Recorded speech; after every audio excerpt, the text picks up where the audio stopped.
Yeah, then a pleasure to welcome you, Chani. Very nice to have you on here, having the pleasure in speaking to you today. For all of the people that do not know you just yet, I think it would be great for us to start a little introduction round. We are going to set the scene. We're really going to talk about AIs and LLMs, impact on recent hacks or on the landscape overall.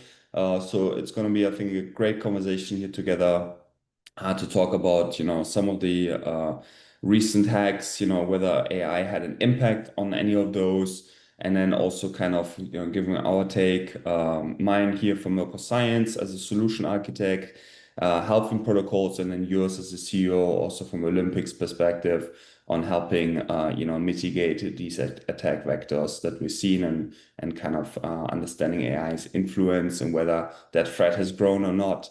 So, without further ado, ladies first, of course. So please, why don't you give us a quick introduction about your background, what perhaps also brought you to build Olympix, and then we can start there. Yeah, great, Justice. Thank you so much for having me. So a bit about myself. I'm Fonnie Greenwell, as you said, founder and CEO of Olympix. I started Olympix just about 3 years ago. Prior to that, I was in computer science and security engineering. I worked as a security engineer for a while, went on to lead security product at a late stage startup, actually stumbled upon this attack surface, an interesting problem that we end up solving with Olympix. Just in my spare time, a lot of really smart people I knew were moving full-time into the Web3 ecosystem. I personally learned best by doing. I kind of wanted to see what everything was about, so I deployed a project on chain. In doing so, I realized how large the attack surface was. Immutable code, where again, in parallel in Web 2, we're so used to patch, redeploy in the Web3 ecosystem. Deploying anything on chain is such a rigorous process. The second piece being the transparent nature. So again, coming from a Web 2 background where we have the luxury of a firewall, so many protections in place, and then moving to an ecosystem where you can extract everything at a source or bytecode level. Very interesting. And the third, and I'd say most interesting part, is the direct access liquidity. So Web 2 drains data, Web 3 drains treasuries. It's a lot more interesting to bad actors. It's life or death situation in the same way, like in terms of attack surface, in the same way, medical device security is, or aerospace security is, where one flaw can just cause such catastrophic events to occur. And we see that time and time again in this ecosystem. Continuously, different protocols are getting hacked and drained in a matter of seconds. And yeah, so I just thought this was fascinating. I thought there must be the coolest technology here since hundreds of billions are circulating in the ecosystem.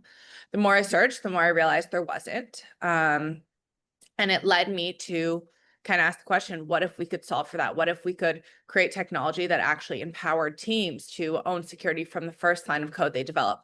Why is every single piece of security in the life cycle right now externally owned? Why aren't teams internally owning it before going to external parties to review their code, to implement security best practices? Because clearly that was broken. 90% of exploit contracts were audited.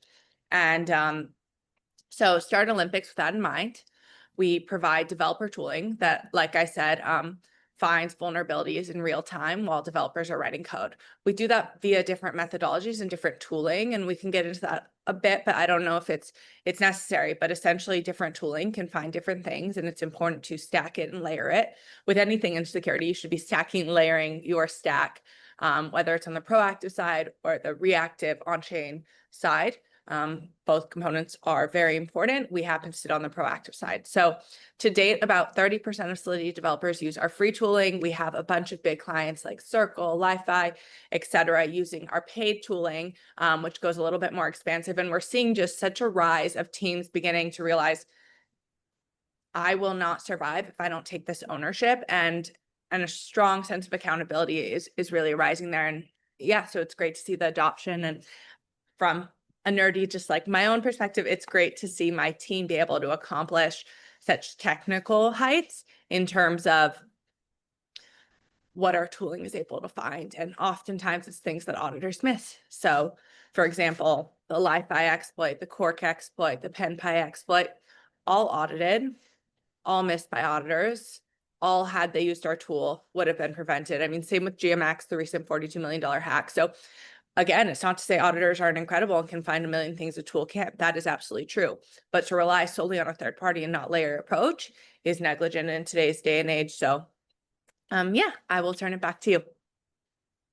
Yeah, thank you. That was very comprehensive, and I think it's great to see when people going from Web 2 into Web 3, we're all talking about mass adoption, and with that comes, of course, a higher risk, and the pace we're seeing blockchains trying to turn around new use cases, new deployments, whether it's the Polkadot, whether it's Sui, all these new like projects that are popping up, trying to really build the next evolution of DeFi is, I think, where also the exporters see the opportunity, right, for potential, exploiting smart contracts, as you said, that perhaps have been audited, but real-time threats becoming more and more emergent, and the AI sort of pattern here makes it so much easier to analyze bytecode, replicate bytecode, to play it as an attack vector. So a company like Olympix, I think, is seen as a great gap filler for some of the auditors who've seen in the space for a long time.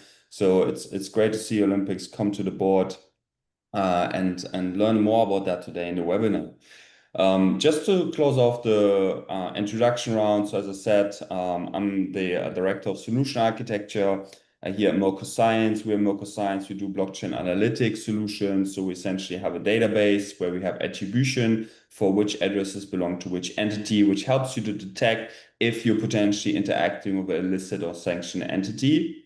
And then on the other side, we also have a blockchain security solution, which essentially allows us to detect suspicious behavior. So let's say a lot of exploits, like the Phantom exploit, we see new addresses being generated. They're receiving over 100,000 US dollars worth of crypto assets, and then they're trying to swap them or bridge them.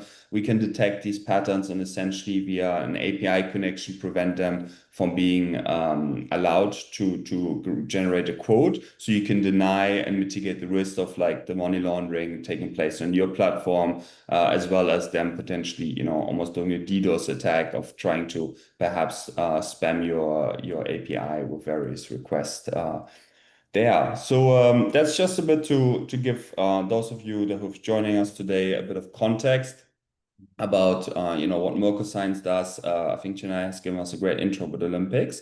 So I'd love to get started with the first question, which is really like, there's so much hype about AI, LLM. I think especially on the security side, we see AI becoming a huge theme. Everyone's talking about how AI is going to be used and how AI poses a huge threat. So let's just start on the very basic question. Do you really think that AI and LLM is a real threat to like contract spoofing and smart contract security overall? Or, given your experience in the past 3 years, like where would you place it in terms of like the significance versus the traditional attack vectors that you see across the board?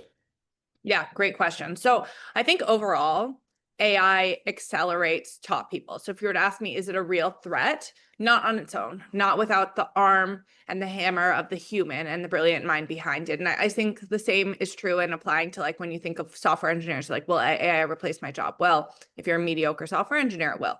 If you're right, that's the truth. It's really going to cut the bottom bar. Layoffs are happening. That's the reality of these tooling. However, when you're in the top 10, 1%, it's just accelerating you. It's allowing you to do 10x what you could do. So you have to apply that same mindset to an attacker.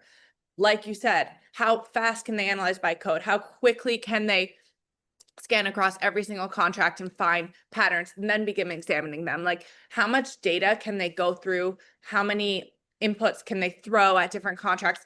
How much can they look at and how much can they accomplish with these new tools? And that's accelerated. So the real threat here is when they're adopting these tools, these adversarial bad actors, what are we as builders, deployers, people responsible for individuals' money, right? Everyone who owns a protocol, who operates a protocol is taking institutional and retail money.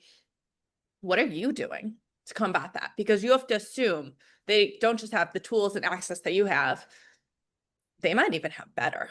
So what extra step are you taking? What ownership are you taking? I think the same applies to Web 2, but it's just so much more interesting in the Web 3 ecosystem because the stakes are so high. Yeah, so it really needs to shift from a like point in time review to continuous adversarial monitoring to implementing robust tooling, just as they are, and to really thinking of it as like, I am a bad actor, what would I do? And then put yourself in that position as a developer, as a team, and deploy accordingly. And I think that's probably the biggest threat, is that teams aren't adopting that mindset or thinking that way. And that's why I think there's been an additional kind of like uptick in the last 24 months. We took a little like slowdown in hacks, and then it upticked starting, I think, like Q3 24. The uptick started again a lot. And I think it could be attributed to that, right? Just better tools, better resources to move faster. And whoever's utilizing that more is going to do better. And it happens to be in the favor of the bad actors right now. Yeah, thanks for that. I mean, maybe we can also like touch on an example. I mean, I think the elephant in the room has been the Bybit hack that has been talked about a lot. But there's also been, you know, so many exploits and hacks. It's kind of hard sometimes to keep track of all of these, to be frank. But yeah, I would love to maybe dive into an example such as the Bybit hack, or I think the Stargate hack might also be an interesting one. You know, did you see AI have any role in this exploit? And you know, measuring these on the scale like of significance, I think they're some of the larger ones we've seen recently. So for those of that in the audience that are not as familiar with them, it would be great to get your perspective on it, that if you think that AI has massively contributed to this attack, or whether it has been a traditional attack vector. Yeah. So I think it's a great question. I think in the same way the FTX collapse was associated with crypto, but really it was just fraud within a startup, which we've seen before. We've seen with Theranos, we've seen with many traditional startups, but it got thrown in the Web3 bucket because it happened to occur at a Web3 startup. The same is true with the Bybit exploit. It is a Web2 traditional social engineering attack vector, and it became this huge Web3 exploit and got associated with Web3 security. Again, I'm not here to say Web3 security is in the best place at all. We still have a lot of work to do. We're still getting hacked, you know, at least every 2 weeks, 5 exploits we report on our newsletter. So it's really no joke. That being said, it's being bucketed as if it's a smart contract exploit. It was a social engineering exploit. So just like I said previously, there is no reason to think like AI took place, but AI certainly could have assisted. There could have been tools built by this AP2 group. I believe Lazarus was responsible, which is the North Korean exploit group. They've, you know, accumulated north of 4 or 5 billion just in exploits alone. So really interesting to see them move from, you know, traditionally they were working in the Web2 space, have pretty much exclusively moved to the Web3 space because it is so lucrative now. But again, I'm sure they are using AI, robust tooling, just like a lot of us are, to speed up what they're doing and their own internal mission of draining money from these protocols. However, this was a traditional Web2 attack vector. This isn't anything new. And I think the real negligence sits on the fact that these teams introduced new attack surface by implementing anything on chain. And then they kind of take one or the other. They're kind of neglecting then the Web2 attack surface. So like if you think about it, when you're just operating Web2, maybe you have to cover this much. When you're operating Web3, maybe it's this much. When you're operating both, you have to think about all the integrations, all the cross touch points, right? And the individual points. So there's a lot more to cover. And I don't think security teams are built accordingly for that. So the budget should be bigger. The teams actually responsible for securing any capital should be larger. And usually people, or I say people, usually institutions aren't implementing this until they see either this happen to a competitor, i.e. get drained, or they themselves has undergone an event and it's some sort of just post build up, like we're going to recuperate. This is my new best practices, but it's very rarely taken from the very start of like, I want to have this ownership and I know I need to. I don't want to equate that with like anyone being bad or good. I think traditionally in Web2 security and the way we've seen security evolve is regulatory usually pushes it down. And because we're in this decentralized ecosystem, there is no regulatory to tell us this, that, you know, you must have a CISO, you must have an X-person security team, you must follow SOC 2. There aren't best practices and standards. The best practice is get an external audit. Okay, 90% of exploited contracts were audited. And also, not every audit is equal. Even from one firm, not every auditor that sits in that firm is equal. They're also a human, so no matter how genius they are, they, of course, are prone to missing things. So without this kind of Swiss cheese approach, which when we talk about an expansive attack surface that has both the Web 2 and the Web 3 side, we need to think about all the Web 2 security tools you need, all the Web 3 proactive security tools, reactive security tools. It really needs to start with active threat modeling and looking at that holistic picture. So yeah, I would say these exploits will continue to happen, but they're not new.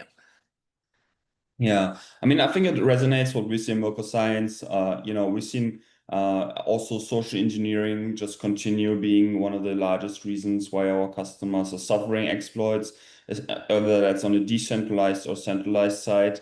I think getting access to like the systems is always a critical risk that unfortunately just keeps on occurring. I mean, AI does play kind of into it with deep fakes and, sometimes fake job postings or fake interviews. I think recently we also seen, even with something as large as some of the bigger players out there where people just, go via the supply chain attack, where they just find an entry versus some sort of contract as work with the larger players, get them to download the software and in there in the system. And that to me also seems like the, more like, dominant attack way for some of the larger exploits that are happening versus just using AI as a weapon. It's more kind of like to enforce the traditional attack vectors that have been used in the past and seem to continue to work. I mean, social engineering is such a hard thing to mitigate, and it's really kind of, especially in such a fast-moving space with everything being so remote, very, very difficult to examine if something is like, socially engineered or not. And I think most time people only find out, unfortunately, when it's too late, right? So yeah, but really, really nice to get your view on this. I mean, we also see that, activity is generally like fast moving, ongoing. So the statics or risk assessment audit approach, I think, is important as protocols go live or new dApps go live to make sure they're following the blueprint. But then it's just not good enough anymore. You really need to have something continuous in place that can warn you as things are going on, can stop activity when required. And I think we agree on that aspect that, we here at Merkle also work with a large amount of Web3 and blockchain foundations. And we just see that being a stronger and stronger trend, that you don't want to just have that static risk assessment, check the box sort of exercise, but really have some continuous solution in place to be able to be prepared if things are about to be under pressure, that you can just react in the moment and not just like having to, worst case, even maybe try freeze activity or take it all down just because you don't know how to deal with it, which is, really, really detrimental to the trust in the kind of service that you're offering. Nice. So I think kind of following up on this. So we're kind of talking about how AI has played a role in some of the larger hacks recently. What kind of the influence on traditional attack vectors. So I think I would like to move on to kind of go ahead and say, so when you talk to your customers, maybe we can also spend a couple of words who are some of the segments that Olympix is serving predominantly. So those in the audience that perhaps identify with that can also reach out after this webinar to kind of learn a bit like how should protocols approach security as a life cycle challenge, from pre-launch threat modeling to the deployment hygiene to post-launch monitoring. What's kind of, your advice when you talk to people that perhaps have been an exploit or want to mitigate this? And it would also, and that's where I will stop this question to not make it a 5-paragraph one, is like, when you see people coming to Olympix and asking for help, is it when it's already too late, or do you see a very proactive approach here? Yeah, it's a good question. So I think it's both. We have a lot of customers that came to us post-exploit, and we have a lot of customers who either it happened to a competitor or they just are very security forward. That being said, the people who don't come to us until post-exploit or don't come to us until a competitor, it's not, I wouldn't say it's negligent. I'd say it's lack of education. They have been trained and told that maybe 1 or 2 audits is enough. And the education around, for example, Euler, 10 audits and still getting exploited, I don't think it's echoed enough to CEOs. And majority of teams don't have the budget for someone to sit directly on the security side. And so since this is a net new category of like proactive security, I think when a team is undergoing 2, 3 audits in their mind, and I think it's fair when they don't come from a security background, they've done what needs to be done. Maybe they don't need on-chain monitoring. That's also like a little bit new. I think that's more of becoming best practice, but in their mind, they have done what's right. And it usually takes some type of catastrophic event for them to shift that mindset. It's tragic, but that's kind of how security works. We don't even need to think about it from a technical lens. Like if you were to build a country, you put a house down, you're fine, you and your family are living there. Then all of a sudden a couple more houses come in, you want to put an alarm system in now, then a little bit of crime shows up, there's a police station, then eventually, the land expands, more houses, more countries, more states, you have CIA, FBI. So like security in the sense of like bringing on these extra layers of protection only happens when threats emerge. And for people to see those threats, they kind of have to be in plain sight. Or occur, happen directly to them. So like if someone gets burgled, they're going to put in an alarm system. So I guess you just have to think about it that way. If you're not a security nerd, why are you consistently thinking about security? However, you should be, because the life or death of your company depends on it, which is a huge shift from the Web2 ecosystem where, you have a security breach, goodbye data, a little bit of reputational risk, like sucks. Web3, your entire company can go under and everything you worked on for years. By the way, forget even the institutional, the retail money that went into it also straight. Like I know a lot of people who were affected by different exploits, and it truly affected their livelihood, their jobs, and they were relying and trusting in protocol. So I really think there's just such an education gap here.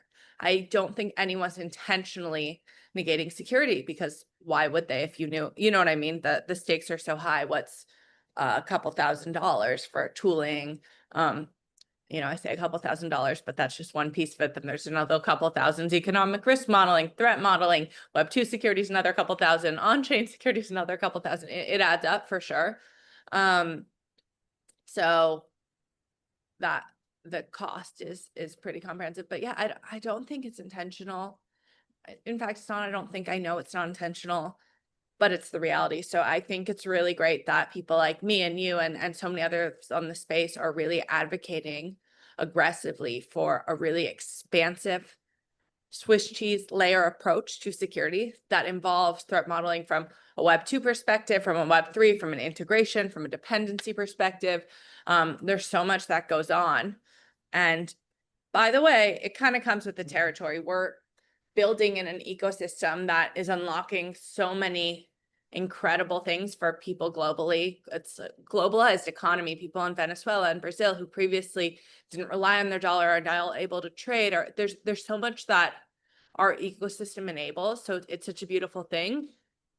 But with great power comes great responsibility. It means that we have to step up in terms of our security, do things we've never seen and heard before. And I believe it is these operators and CEOs' responsibility to begin to look into that and think about it a little more clearly, in terms of what risk they're actually putting all of their, like I've said a couple times, retail and institutional investors like exposure, because they're responsible for that and their company sits on that bedrock.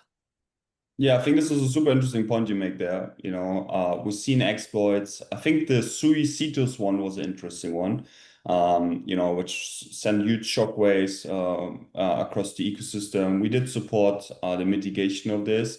They did actually take the decision to reimburse the victims, as far as I remember, to make sure that trust is restored and assuring people that, if there is an exploit happening on Sui, that you as the investor, if you can say that, or as the user of the particular dApp on Sui is actually like not the one that's liable for any damages, because I think we will touch on this later on, but who's responsible ultimately? Is it the dApp? Is it the foundation?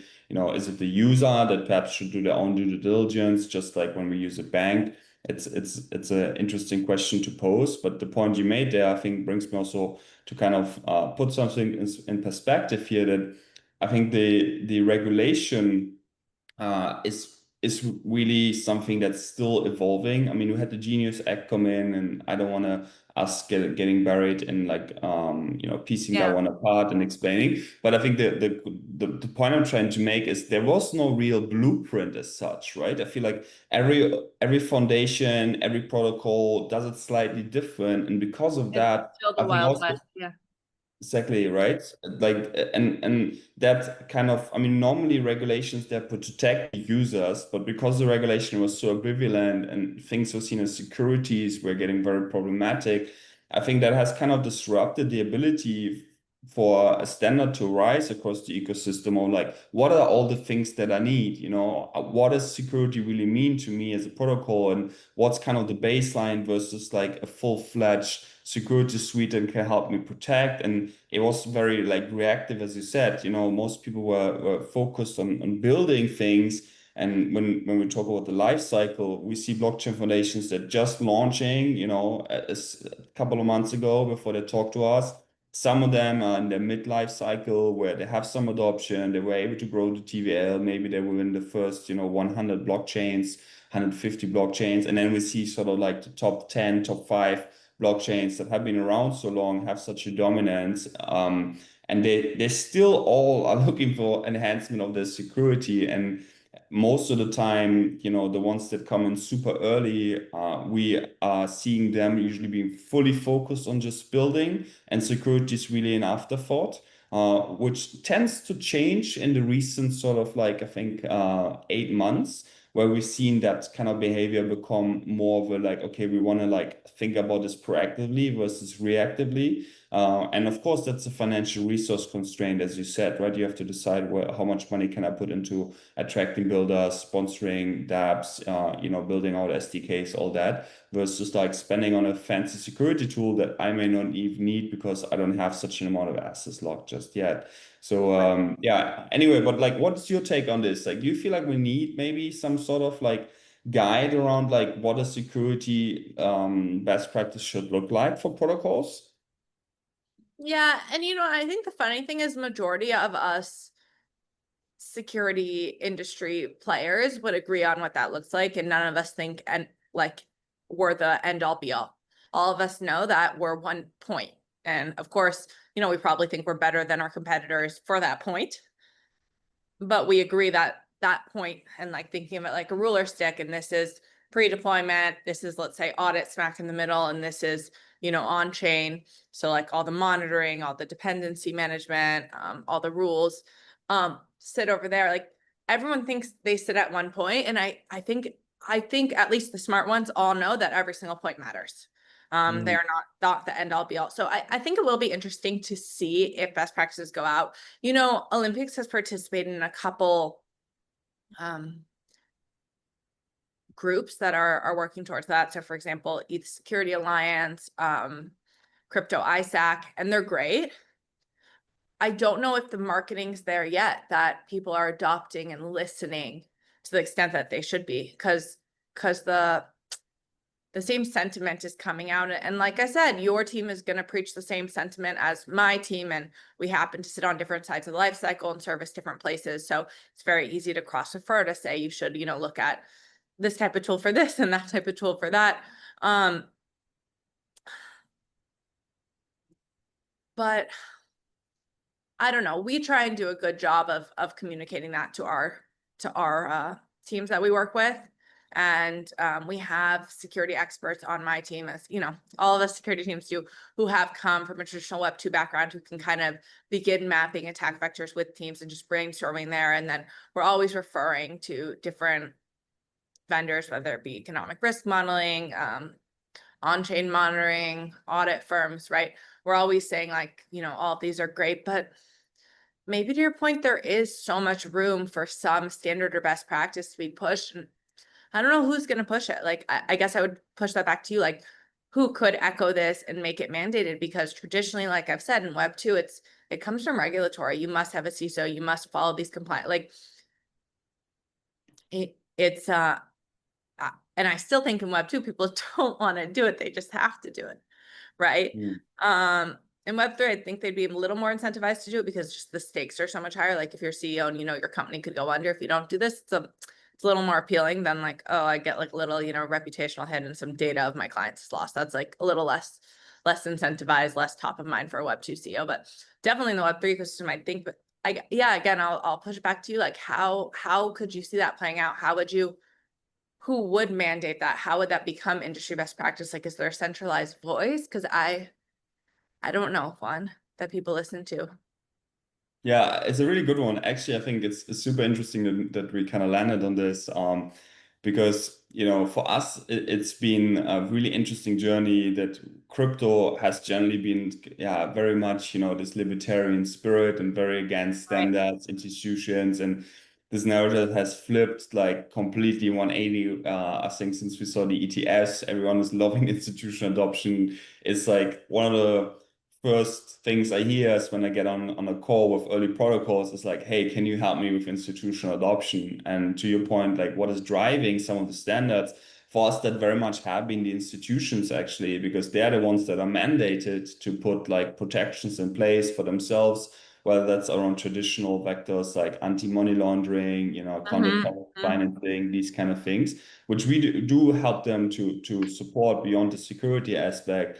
And I think if there's a certain expectations from these, let's call them large customers, if you may, to have a certain standard in place to basically be able to work with them, that is something I think that is the easiest way to get this like more standardized across the space. Every institution, I think, has slightly different ones depending on what their risk appetite is. But generally, especially in DeFi, we see most of them being concerned with sanctions exposure.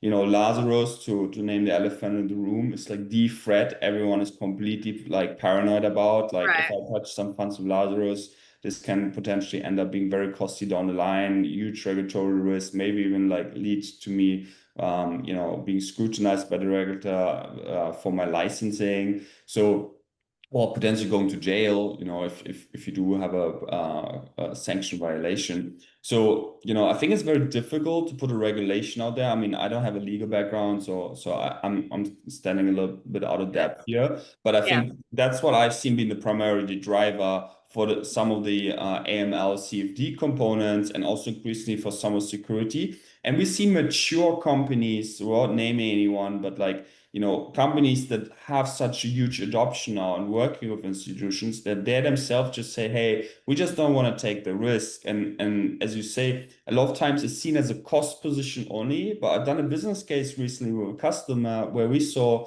a 250% ROI if you just assume that for whatever reason you had to shut down your protocol for a day or two, yeah, and the revenue that you would lose in fees because you didn't have that protection in place, brings you an ROI of 200% if you buy the solution, yeah, and you put it in place and you just avoid it in the first place. But I think a lot of protocols haven't seen this quite yet in this way that, really it's like buying an insurance. Yes, it sucks having to pay every month, but if you actually are facing a case where you need the insurance, let's say you crash through your car, you're very, very grateful that you have this insurance and that you Right. don't have to stand liable for these damages, without having that insurance protection. And I think that's also a way people should start conceptualizing security and blockchain analytics As solutions. insurance. Yeah.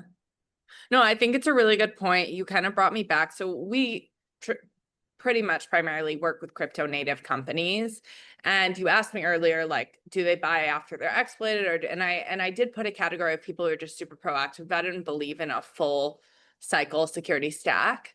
And as you were saying this, I realized that a lot of them did come from the Web2 background, those buyers. They moved from a Web2 security to a Web3 security space. And they said, like, of course, if we're doing this in Web2, why wouldn't we be doing in Web3? Like, we need this. And also to your point, we have been having conversations with these large financial institutions that I believe in the next anywhere from 12 to 36 months will be deploying pretty actively on chain. And it also checks out a lot to them, right? Because they're so accustomed to a CISO, a security team that mandates these things on the other components of their business. So why wouldn't they do it here? It's kind of a, non-starter for them. So absolutely right. I didn't even think about that because I'm so entrenched in traditional like crypto native teams. However, I will say, like, there are still some crypto native teams that are publicly traded and think they're doing enough but aren't, meaning they're like using some open source tooling and stuff, and they are very still resistant to additional tooling and stuff like that. So depends on your buyer at the end of the day. But yeah, the general sentiment that you're echoing of people from large Web2 institutions who have seen it tried and true historically and are moving on chain, of course, are very quick adopters of security technology, tooling, anything like that, what me and you built. Yeah, so it's interesting to see, as you said, because I think you come in a lot earlier in the life cycle. Generally, we're sort of mid-life cycle, let's say, just because of the Right. critical mass that's at stake. Even though that's starting to shift, I think also because it's become so regulatory friendly now, no one's worried about being accused of insecurities anymore.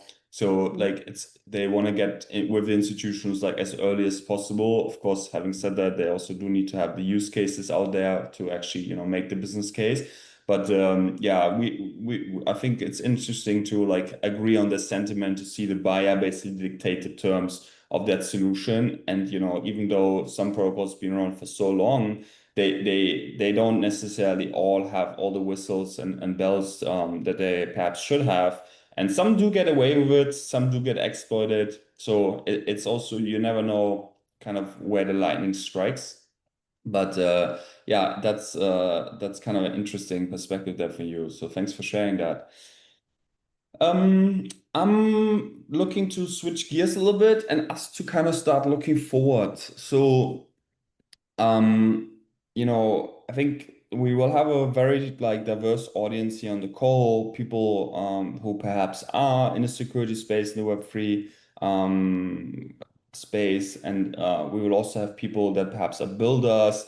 Sometimes we even have legal people being involved in foundations on the higher level.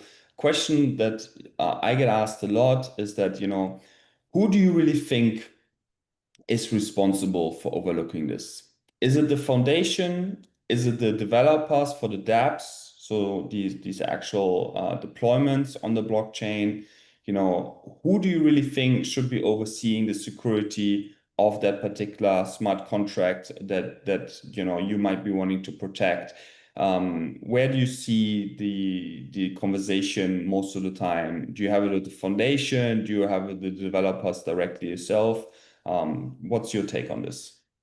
Yeah, I think there were two questions there. One was, who do I think is responsible? And the second is, who am I having conversations with? Correct. Which often differentiates, right? And I think with any company or organization, the person responsible for everything always is the CEO. My sales numbers don't hit, it doesn't matter who my salesperson is, it rolls up to me. My engineering milestones are not complete and I don't deliver for a customer, rolls up to me no matter who my engineering lead is, right? So like security is the same thing. No matter who your security lead or CTO or whatever is, rolls up to you if you didn't mandate some best practices for security. So I really think at like a C-level, exec level, there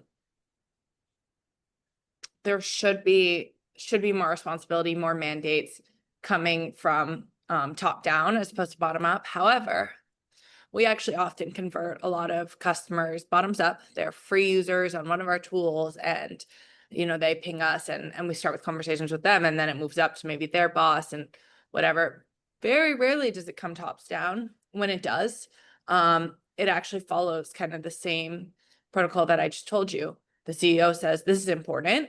If their technology seems like it works, I mean, do a demo, like you guys must implement it. It's not really up for discussion.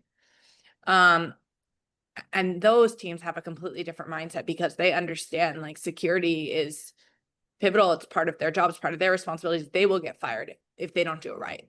And when the CEO kind of instills like security as a value within an org, it's completely different than like, oh yeah, and if you want to check out this security tool, totally, but whatever happens. They don't.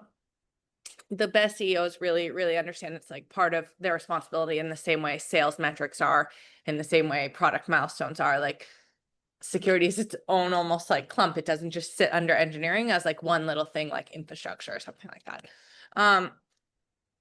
Yeah, so I guess who's responsible? The CEOs. Who the conversations happen with is usually like at the engineering level from an individual developer standpoint, or from like a VP or some type of security lead. But I've also seen, which is kind of sad, sometimes CEOs block decision makers from CTOs or from lead engineers just because they're like, do we really need it? We got 2 audits. Like, I understand they found something with their tech, but now you fixed it. Like, that's almost a little scarier for me, right?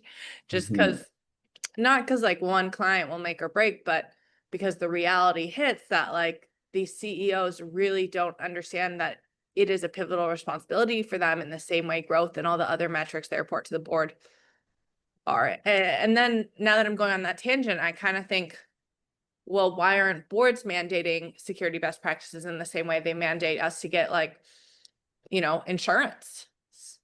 We all, when we create a company, have to spin and take on a board, have to buy certain types of insurance that's mandated in the papers in our incorporation documents. There are things that we must do. And perhaps also, yeah, from the institutional side, from, you know, especially a lot of these companies have institutional backing from different venture capitalists, private equity firms, whatever it may be. Maybe some responsibility and education sits on their heads of educating the CEOs. And the same time, like when you have a first-time CEO, you need to teach them about the different insurances they need to buy. You need to teach them about these things that they would never think about, because maybe all they're thinking about is the product and how quickly it'll launch and this and that. There's something that sits on your shoulders. So I think it just keeps going tops up, tops, you know, the top of the food chain really should be, have that educational background and be echoing it down throughout. And it's great when it's going down from the bottom up. That's awesome, but it's not as effective. Yeah, that's really interesting because like we have seen actually that like the foundation or the blockchain itself will generally take care of their own security. But Yeah. then when it comes to the wider ecosystem and adapts on top of that blockchain, it's very much like a laissez-faire approach for most of them, where they say like, hey, you know, we don't decide what's getting built. We just like help basically facilitate the right conditions. It's almost like a garden, you know, they make sure the soil is there, they have plenty of water and getting enough sunshine. But at the same time, they don't really want to look after like the mandate of security solutions for those. But they might maybe just solely say, hey, here's a list of vendors that you could potentially get in touch with if you want to. And I think that is a bit of, as you say, a bit of an oversight sometimes, or it can be, because you're also risking various different standards across your ecosystem. So you may have very good protection for yourself. You may have very good protection for a few of the applications, but then, you know, one is enough to really risk that reputation risk and also losing the funds. So I think that is something that I was very surprised about. Having said that, you know, of course, these are the separate companies. So also from an organization perspective, it might not be as easy to dictate this. And there's a lot of competition as well, right? Versus like which blockchain is going to attract the next, big innovation. Now you have me thinking like also L2 should be mandating this, like, or even providing this. Like L2s are trying to get people to build on their chains. Like, why are they not providing some sort of security tooling, some discounting, some marketplace? I think very few are. Like the most is like, oh, a little grant for an audit. Like that's just part of it. You need to educate about the whole picture, because developers have a bad time when they deploy on chain and everything gets drained in a second. So again, that's like tops down. They should be taking some of that responsibility also. Yeah, I agree. You know, it's kind of like where like the cross-chain world has, I think, come to fruition.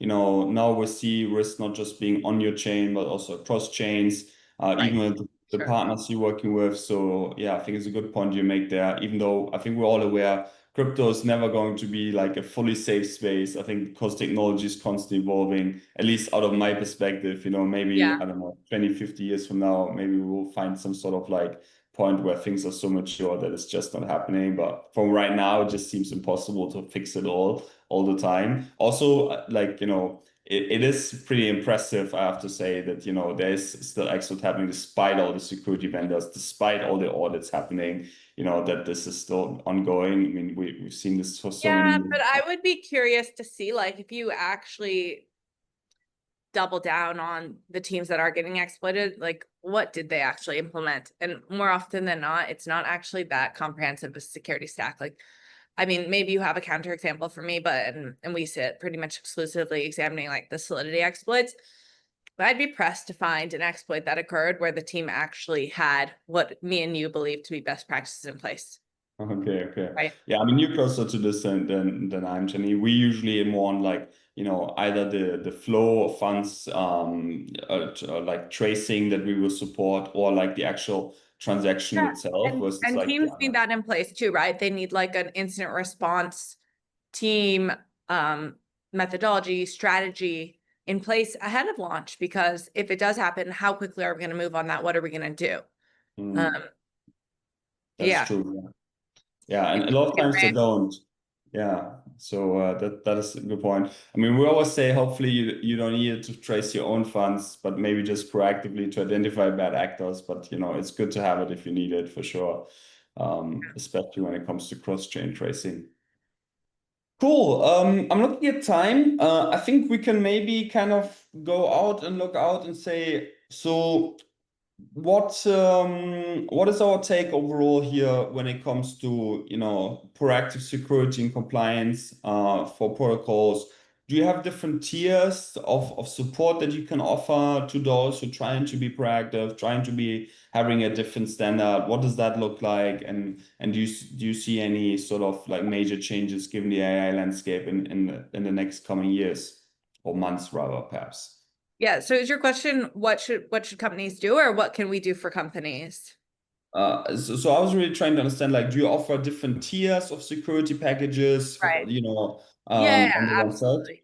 And Yeah. then if that's going to evolve in the next couple of months, like if you're planning on adding anything, in light of the AI trend that you're trying to take advantage of or help protect the customers from.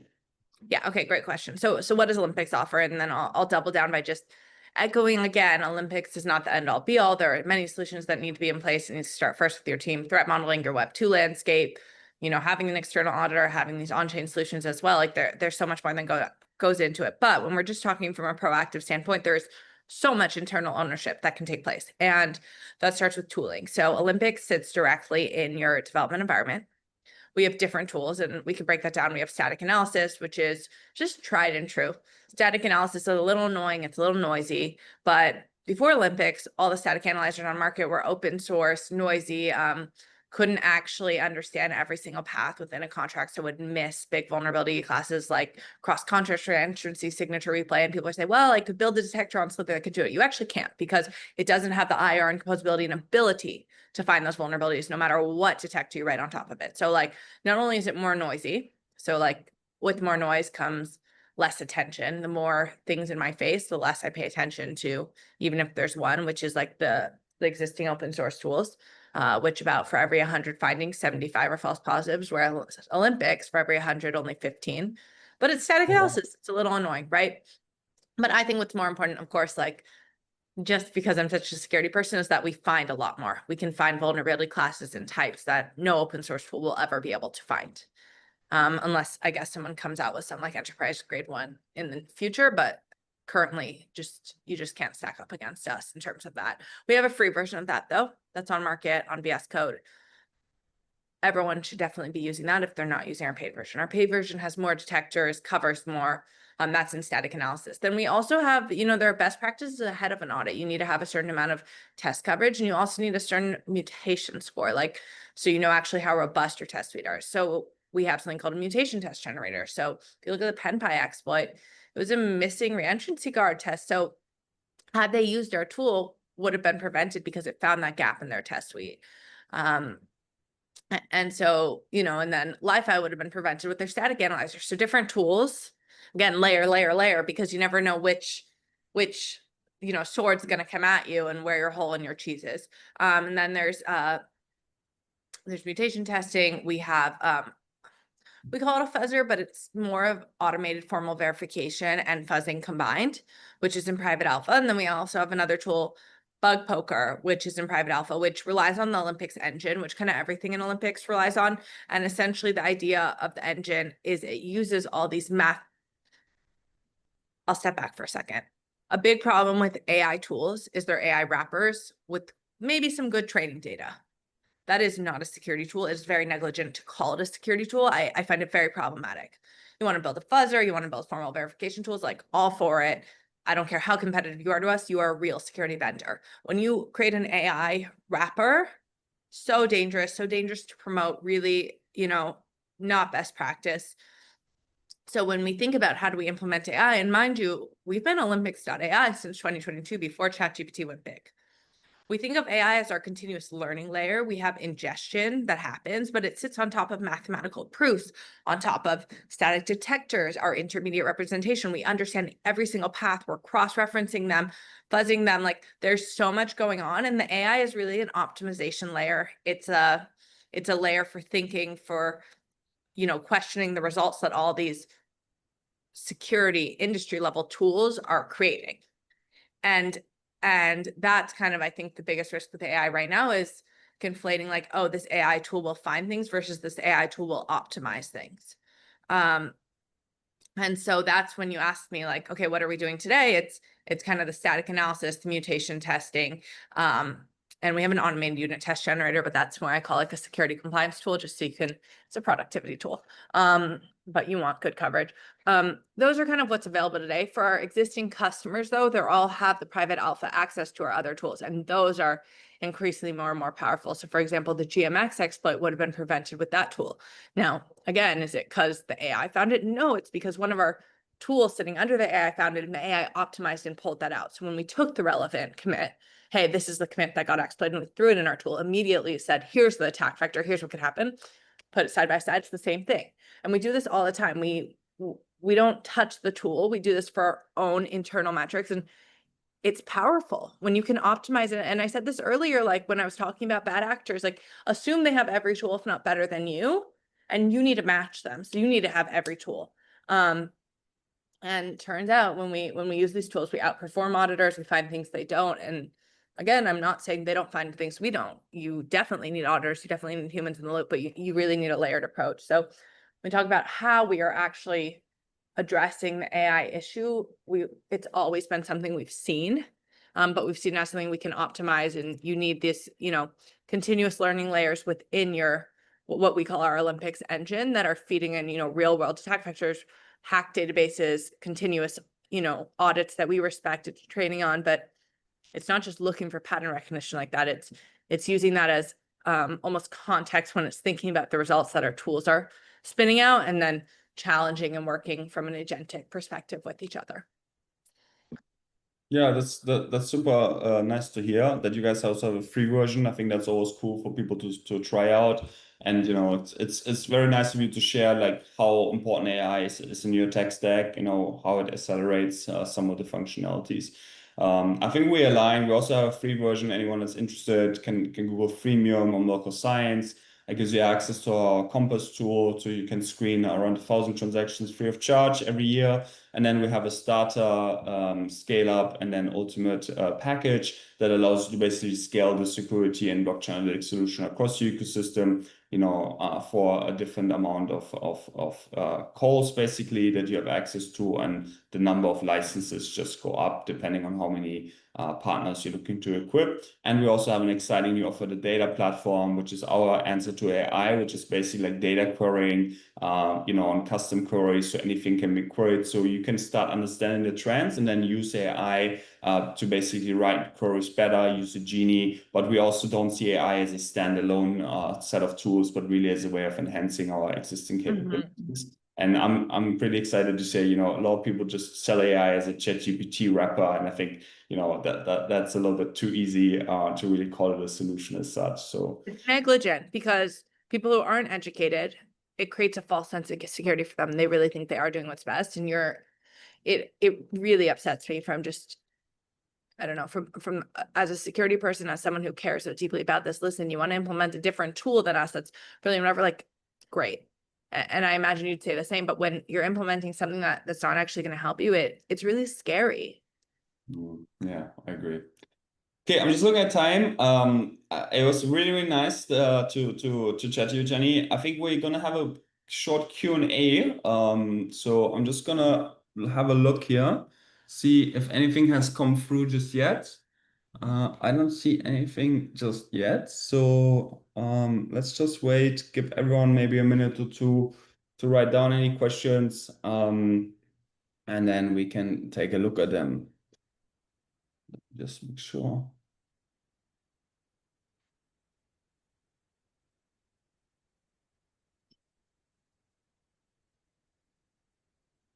Okay. So I think one question that is coming through that I can see is, one user asks, what security advice do you give that most people ignore? That's a tough one.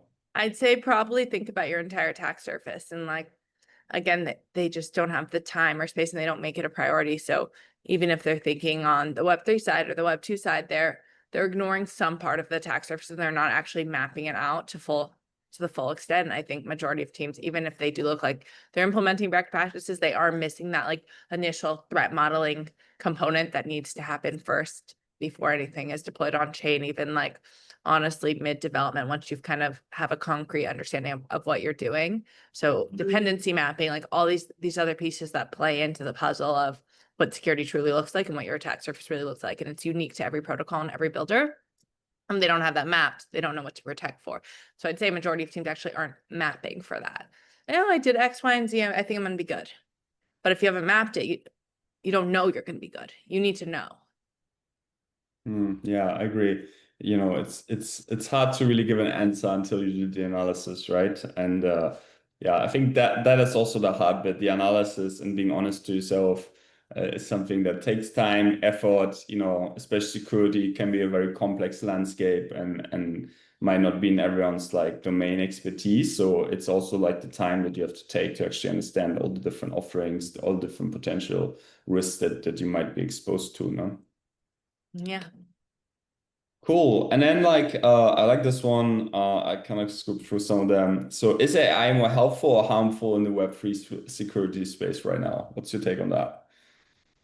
I think it comes back to the thing we keep talking about, how are you using it? Are you using it to enhance the way, are you talking to, let's say, something as simple as ChatGPT about what your threat modeling would look like and starting to map that out and working with it? Or are you using it as a wrapper or throwing your smart contract in there and thinking it can replace proactive security?